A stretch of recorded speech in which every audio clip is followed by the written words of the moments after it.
right, I think we are live. We are here. Yeah, we're here on the Inland Marine podcast here at IMX in Nashville. I am here with Mr. Jason Aristides. Did I say that correctly? Yes, sir. All right, Thanks good deal, for having man. me, Patrick. Yeah, I'm excited to chat with you. Wonderful. We were kind of talking a little bit before we went live here, got on the air. We're really here at IMX this year, kind of just highlighting the people and ideas that are really kind of driving maritime and marine transportation forward. So really excited to talk to you and highlight some of the cool things you're doing at OpenTug.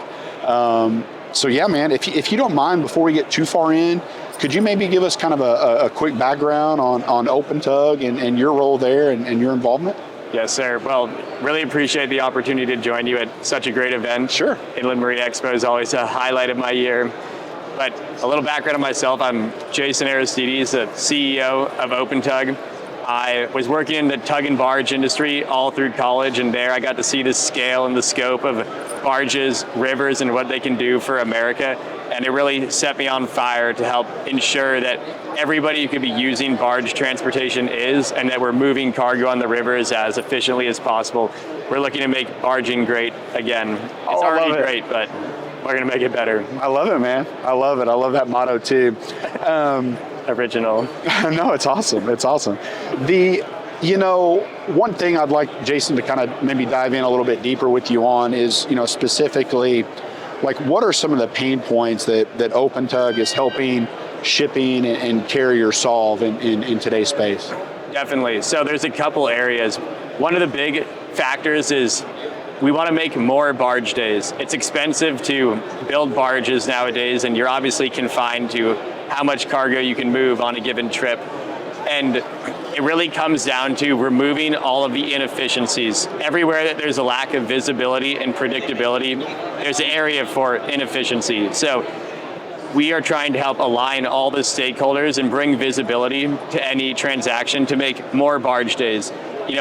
One company, if they're as efficient as they can be, but the other counterparty in the transaction isn't in the know or isn't being efficient, then ultimately you're only as efficient as the weakest link in the chain.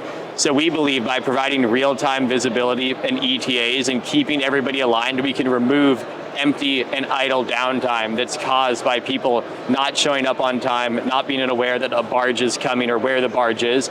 And ultimately, we think we're going to be able to help barge companies make more revenue by doing more turns and help shippers move more cargo in a similar period of time. And the same goes for the terminals. Like, if they know when the barge is showing up, they can be more efficient with their dock, helping the barge company get their barge back faster, helping the shipper get their cargo unloaded faster. We're really looking to build an ecosystem that revolutionizes barge transportation by keeping everybody informed and bringing predictability and visibility to every barge trip. Man, I love it. I love it. You mentioned the term barge visibility. And yes, sir. So I'd like to kind of dive into that a little deeper, if you don't mind. Let's dive deep. What, how do you think, this idea of barge visibility is really influencing the future of marine freight? I think you kind of touched on it a little bit, like from an efficiency perspective. Yes, sir. What else there could we unpack? A couple areas. So for the people who already use barges today, we believe it'll help them move cargo a lot more efficiently. Like I mentioned, remove those empty, idle days that are caused by people not being in the know of when something's showing up, ultimately creating more barge days. But I think long term, one of the things it will do is enable more shippers to start leveraging barge transportation, because they'll have a similar form of visibility that they have in their other modes of transportation.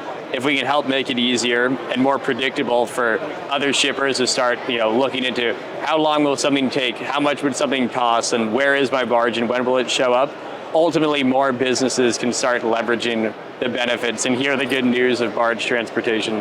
Man, I love it. I love it. I think a theme here at IMX that we've kind of uncovered is just, whether you want to call it big data or, data analysis, it really feels like OpenTug is kind of on the forefront of some of that, of being able to kind of synthesize and create maybe a common operating picture for a lot of those efficiencies and timing. Am I right there? Yeah, that's spot on. I mean, one of the things that we've really enjoyed the tailwinds of is AI, which is effectively, we're able to use AI to extract all the data from emails, invoices, documents, and pull that all into, like you mentioned, a common operating picture.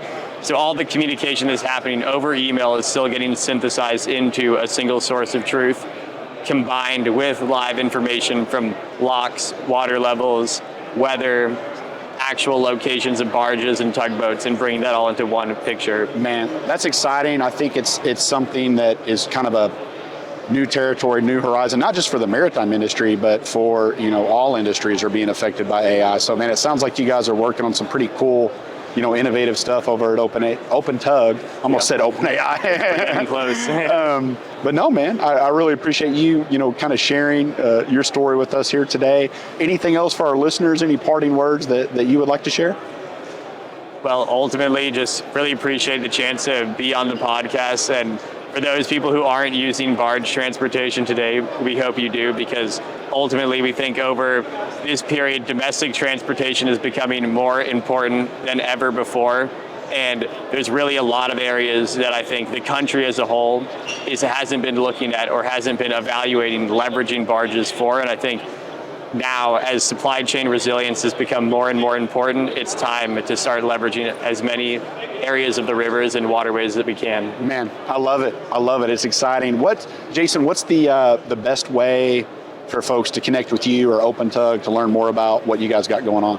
Thank you. We can connect with me on LinkedIn personally. If you DM me, I'll respond. Also, our website, opentug.com, or just email me, which is just my name, Jason, at opentug.com. Awesome, man. Well, Jason, thanks for coming on. I hope you have a good rest of your IMX show experience while here in Nashville. Thank you, sir. Thanks, man.